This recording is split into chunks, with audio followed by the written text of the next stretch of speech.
Salam, salam sejahtera. Perkenalkan, nama saya Yohanes Fritantus, dosen pada program studi Ilmu Administrasi Negara, Fakultas Ilmu Sosial dan Ilmu Politik Universitas Timor. Video pembelajaran ini dibuat dalam rangka unjuk kerja Tridharma Perguruan Tinggi bidang pengajaran.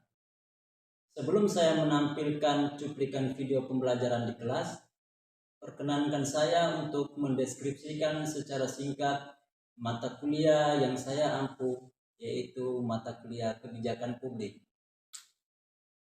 Mata kuliah kebijakan publik merupakan mata kuliah wajib pada program studi Ilmu Administrasi Negara dengan bobot 3 SKS.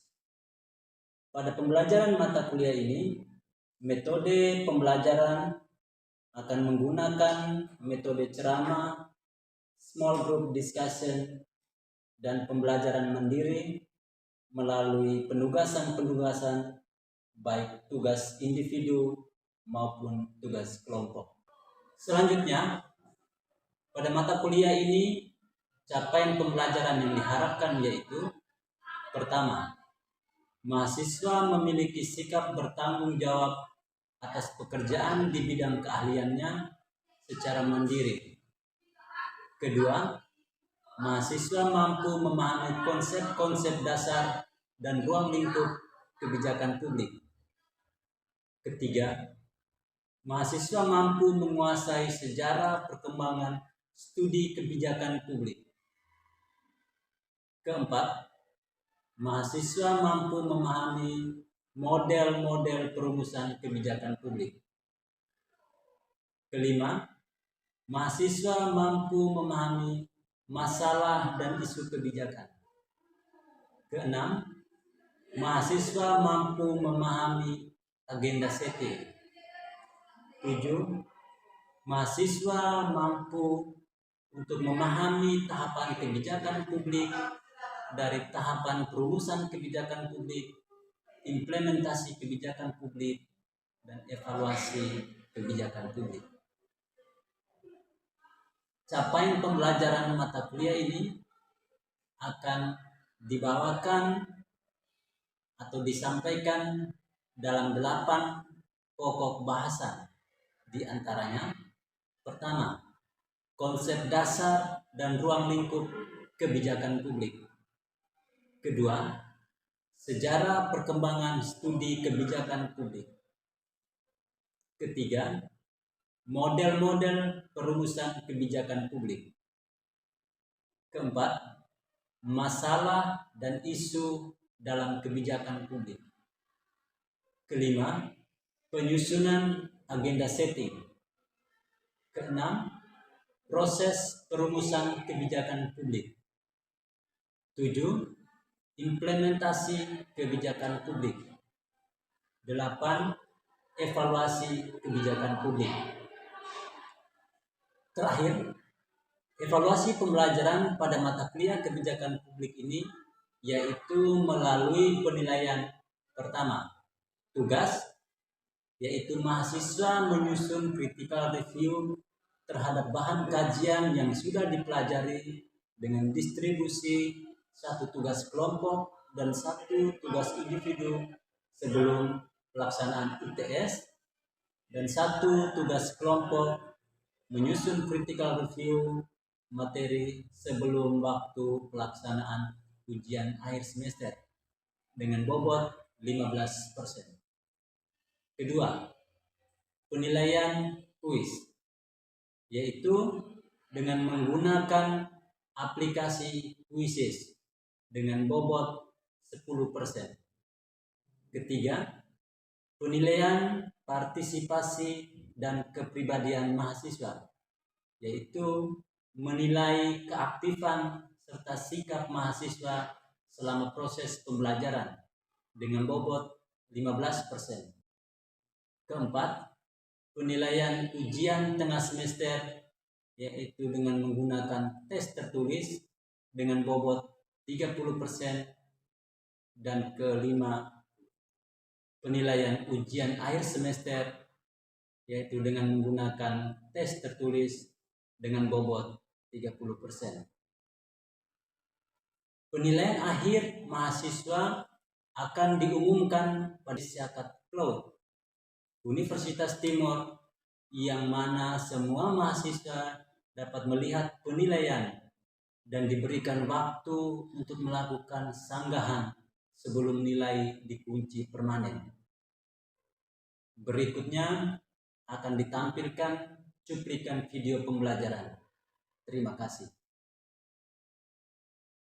Kita hari ini melanjutkan pembahasan materi kita berkaitan dengan komunikasi. Sekarang dalam konteks kebijakan publik itu, kemudian lebih khusus kita bicara soal komunikasi. Dia pada bagian atau kalau dalam kebijakan publik itu biasanya lebih banyak didiskusikan pada pokok bahasan yang berkaitan dengan implementasi kebijakan publik. Tentu kawan-kawan sudah mempelajari kebijakan publik, lebih khusus soal implementasi kebijakan publik, ya. Kemudian pada pembahasan implementasi kebijakan publik itu teman-teman akan mempelajari soal apa itu definisi implementasi kebijakan publik, kemudian siapa saja aktor-aktor implementasi kebijakan publik, lalu tahapan-tahapannya, kemudian model implementasi kebijakan publik, kemudian lebih khusus lagi pada bahasan soal model implementasi kebijakan publik itu ada satu faktor yang sangat menentukan di dalam proses atau keberhasilan sebuah implementasi kebijakan publik. Sehingga yang akan kita bicarakan berkaitan dengan mata kuliah ini, itu berkaitan dengan mata kuliah ini, itu berkaitan dengan manajemen komunikasi dalam implementasi kebijakan publik. Jadi sesuai dengan mata kuliah yang teman-teman ambil pada semester ini. Bisa dimengerti? Ya. Jadi nanti dalam proses ini kita akan melaksanakan pembelajaran ceramah, kemudian nanti di slide yang menjelang slide terakhir nanti ada diskusi kasus yang kemudian saya sudah bagikan teman-teman dalam kelompok ini, lalu itu didiskusikan selama 30 menit, kemudian kita lanjutkan dengan presentasi dari kelompok yang ditunjuk secara acak untuk menyampaikan diskusi dari kelompoknya, ya. Baik.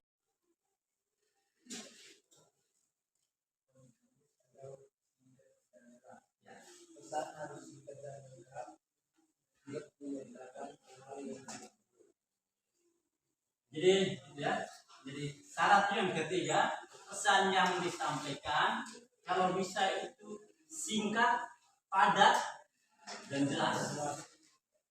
Kita sering bicara itu.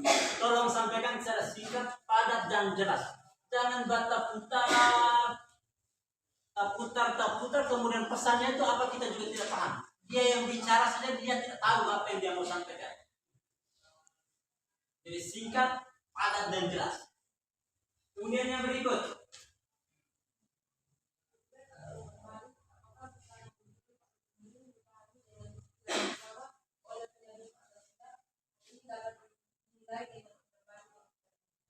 adanya respon, pesan yang baik, komunikasi yang baik kalau ada respon dari si penerima pesan. Dalam komunikasi biasa dalam kelas ini kita akan menilai orang dia menerima komunikasi itu, pesan yang disampaikan oleh dosen dengan baik atau tidak baik itu biasanya satu dari bukan, atau yang kedua dengan menguap, tandanya bahwa dia lagi pusing dengan kondisi di luar sana, hawa panas, tidak ada makanan dan sebagainya.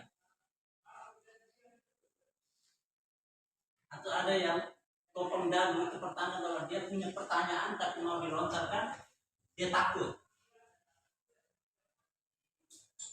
Atau ada yang macam ini, dia topeng dagu pada sekedar pertanyaan. Ya. Kemudian yang berikut, Silvester. Terima kasih. Pembicara harus melakukan. Pembicara harus melakukan Dengan cara ini, dia dapat memahami berbagai hal dari sudut pandang mereka dan membuat komunikasi lebih efektif. Jadi komunikasi yang baik diusahakan kalau si pemberi pesan dia mendekatkan diri dengan si penerima pesan dengan cara misalnya dia turun ke tempat duduk para penerima pesan, kemudian tepuk pundak dan sebagainya sebagai bentuk untuk menghubungkan atau komunikasi supaya tidak ada jarak dan sebagainya, berusaha untuk memahami kondisi yang dialami si penerima pesan dan sebagainya. Jadi ada perilaku atau sikap yang demikian. Lalu yang berikut, pesan disesuaikan dengan kebutuhan pendengar. Pesan itu harus disampaikan disesuaikan dengan kebutuhan pendengar. Kalau kita ngomong dengan orang-orang di desa yang tidak tahu bahasa Indonesia, satu bisa contoh. Tentu kau tidak akan menggunakan bahasa Indonesia, tapi menggunakan bahasa lokal yang ada di situ. Siapa orang yang kita sedang ajak bicara? Jadi itu. Jadi syaratnya.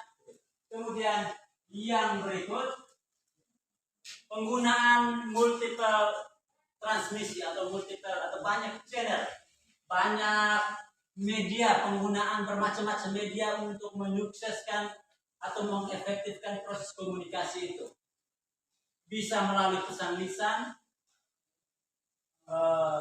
disampaikan langsung dari orang ke orang, atau melalui surat, menggunakan surat sekaligus, kemudian menggunakan media sosial. Jadi berbagai media transmisi atau berbagai saluran itu digunakan. Sekarang ini sudah ada Facebook. Kalau mau mengkomunikasikan sebuah kebijakan publik, itu pesan itu dimuat di Facebook. Punya YouTube itu disampaikan melalui video-video singkat yang diupload di YouTube, yang bisa diakses oleh kalangan-kalangan milenial. Nah, sekarang ini komunikasi ke YouTube, akses ke YouTube itu sudah tidak terlalu sulit lagi. Hampir semua orang punya komunikasi atau HP smartphone. Melalui baliho, melalui kartu nama atau semacam leaflet dan sebagainya. Jadi berbagai media itu harus difungsikan. Kemudian yang terakhir, masyarakat dan pemerintah tidak harus selalu mencegah selentingan. Pemerintah dapat menggunakan selentingan untuk menyampaikan pesan formal dan untuk mengidentifikasi masalah penting bagi masyarakat. Jadi itu beberapa poin yang menjadi syarat efektif atau tidak efektifnya sebuah proses kebijakan publik, sebuah proses komunikasi kebijakan publik, yang adalah salah satu faktor penentu di dalam proses implementasi kebijakan publik. Nah, bisa dipahami? Bisa. Oke, selanjutnya seperti yang saya sudah bilang, saya sampaikan di awal, bahwa masing-masing kelompok silakan mendiskusikan kebijakan yang ada di Kabupaten Timur Tengah Utara. Kemudian teman-teman mendiskusikan media atau saluran atau transmisi komunikasi kebijakan itu melalui apa saja, atau bentuk-bentuk komunikasi itu melalui apa saja, kemudian temukan kendalanya. Bisa. Temukan kendalanya. Waktunya 30 menit. Sekarang jam 1:31. Waktunya 15 sampai dengan 30 menit. Kemudian kita lanjut kalau sudah selesai. Teman-teman mendiskusikan, kita akan ambil 1 atau 2 kelompok secara acak untuk mempresentasikan itu. Oke, bisa? Oke, selamat mengerjakan.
kebijakan yang ada di TTU yang kami ambil di sini adalah kebijakan mengenai kesehatan, yaitu kesehatan mengenai pemberian vaksin COVID-19. Seperti yang sudah pada tahun 2019 COVID baru, kan pada saat itu kebanyakan pemerintah memberikan kebijakan mengenai vaksin atau wajib untuk masyarakat, memberikan vaksin gratis untuk masyarakat. Yang kami ambil di sini mengenai itu, di mana kebijakan yang pemerintah ambil untuk masyarakat supaya masyarakat terhindarlah dari penyakit yang pada saat itu booming atau penyakit yang mematikan pada saat itu, untuk diinformasikan kepada masyarakat supaya masyarakat terhindar dari penyakit tersebut. Media yang diberikan dari pemerintah untuk masyarakat itu ada 2 media, di mana seperti teman-teman lihat sendiri di kota Keva ini pernah dapat lihat auto informasi yang biasa jalan untuk pakai toa untuk informasi kepada masyarakat. Itu salah satu contohnya, itu media yang diberikan oleh TTU untuk masyarakat. Nah, kendala yang kami ambil di sini contohnya itu memang bagus diinformasikan secara langsung untuk masyarakat, pemerintah untuk secara langsung untuk masyarakat, tetapi kasihan untuk masyarakat yang rumahnya di pedalaman yang tidak mendengarkan informasi secara langsung. Itu salah satu kendalanya. Kemudian kendala yang berikutnya, auto informasi itu dia menginformasikan, tetapi seperti kadang-kadang suaranya kurang jernih untuk diinformasikan, suaranya kurang terdengar, itu salah satunya. Tapi selain dari situ kan kita juga sudah di era modern. Nah, di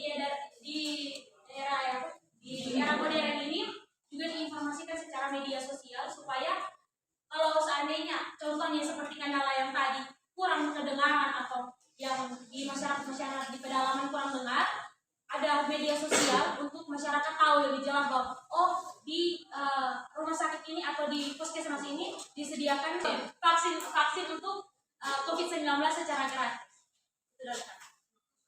Terima kasih. Ada tambahan?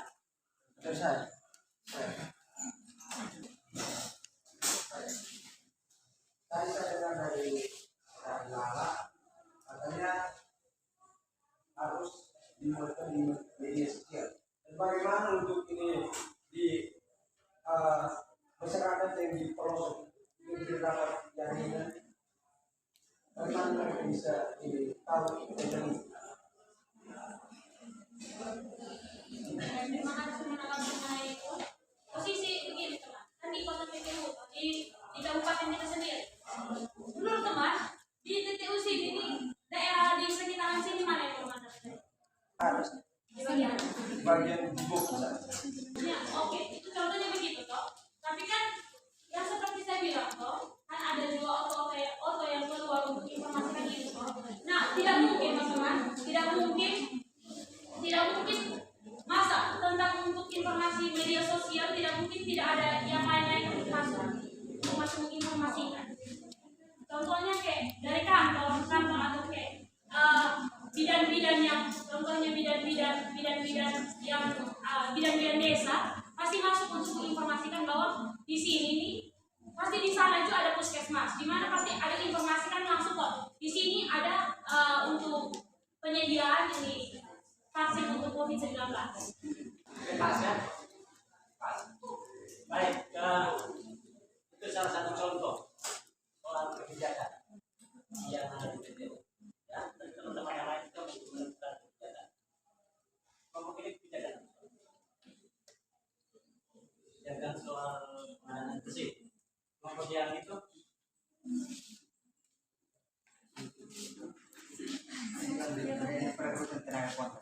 rekrutan kontrak yang dapat penolakan yang dapat di tahun kemarin PDT mengangkat tenaga tidak tetap. Baik, kita kembali ke sini ya. Saya cuma mempertanyakan. Jadi kebijakan itu soal pemberian vaksinasi bagi semua masyarakat yang secara umur dan syarat memenuhi untuk mendapatkan vaksinasi. Program nasional sebenarnya. Ya, itu kan program nasional. Sejak terjadinya pandemi COVID-19, kemudian ada kebijakan mengadakan program yang namanya vaksinasi. Pertama dimulai dari lansia tidak dapat, kemudian dia hanya untuk kelompok umur yang tertentu saja, kemudian dia berubah lansia boleh, kemudian perkembangannya ibu hamil boleh, ibu menyusui boleh dan sebagainya. Nah, itu kebijakannya. Dia kebijakan level nasional, tapi diterapkan di semua wilayah kabupaten kota di Indonesia. Tak terkecuali di DTU. Lalu tadi disampaikan medianya itu melalui mobil Diskominfo. Satu atau auto komunikasi. Dari puskesmas juga mereka berkeliling biasanya. Pakai mobil ambulans, kemudian mereka pemberitahuan bahwa ada kegiatan vaksinasi dari tanggal sekian sampai sekian di tempat ini, ya kan? Persyaratannya ini, kemudian juga melalui desa, biasanya komunikasi secara lisan atau menggunakan media WhatsApp grup, media WhatsApp, WA. Kemudian pesan itu diteruskan ke masyarakat oleh pemerintah desa atau pemberitahuan secara lisan, atau juga kita seringkali temui ada baliho-baliho dari anggota dewan yang bertuliskan soal ada kegiatan vaksinasi di tempat tertentu, ya kan? Jadi itu medianya, ya. Media itu saluran atau itu dikomunikasikan dengan cara apa? Media menggunakan media apa? Apakah lisan, tertulis bentuknya apa, suratkah, atau tulis di baliho kah, kemudian dipasang di tikungan-tikungan, di perempatan-perempatan dan sebagainya. Ya, lalu kemudian ada hambatan-hambatan tadi yang disampaikan, salah satunya soal jaringan. Baik, berkaitan dengan hambatan ini, saya mempertegas beberapa hal. Ya, jadi hambatan dalam komunikasi kebijakan itu ada 4. Pertama, secara umum ya. Pertama, hambatan dalam proses komunikasinya. Dalam proses komunikasi itu ada hambatan. Soal 1, salurannya tidak tepat. Misalnya tadi dipertanyakan oleh siapa itu? Ada daerah-daerah yang jaringannya tidak ini, tetapi dipaksakan sosialisasi komunikasi menggunakan Facebook. Orang di sana yang tidak ada jaringan, mereka tidak tahu, mereka tidak pernah bentuk Facebook. Nah, salah satu bentuk atau contoh dari penggunaan saluran yang tidak tepat. Atau yang kedua, gagal menyampaikan ide, pesan. Itu tidak disampaikan secara jelas, lengkap, berisi dan sebagainya. Kemudian penerima pesan tidak mengerti. Persoalan juga yang terima pesan itu tidak paham. Kemudian kurangnya perhatian dari komunikan. Yang mendengarkan itu dia mungkin lagi punya masalah pribadi. Kemudian dia ya, hanya ambil tapi dia tidak paham apa yang dia dengar. Atau juga soal kurangnya umpan balik. Itu hambatan yang pertama. Hambatan dalam proses komunikasi. Yang komunikasi kebijakan itu memerlukan biaya anggaran. Ada anggaran atau tidak? Beli baliho, pesan baliho itu kan ada anggaran. Kalau tidak ada anggaran ya tidak bisa. Di toko KCS sana dia tidak kasih uang. Ya, itu suatu atau anggaran. Yang ketiga, hambatan semantik, penggunaan bahasa yang berpengaruh terhadap pemaknaan. Itu soal pilihan kata. Kalau kita ngomong dengan macam di awal. Kemudian yang terakhir, hambatan psikososial. Engkau kalau ketika pergi sosialisasi kemudian dalam keadaan emosi, maka pesan tidak akan tersampaikan. Ya kan? Itu soal psikososial. Ketika berhadapan dengan si A, dia emosi saja bawaannya.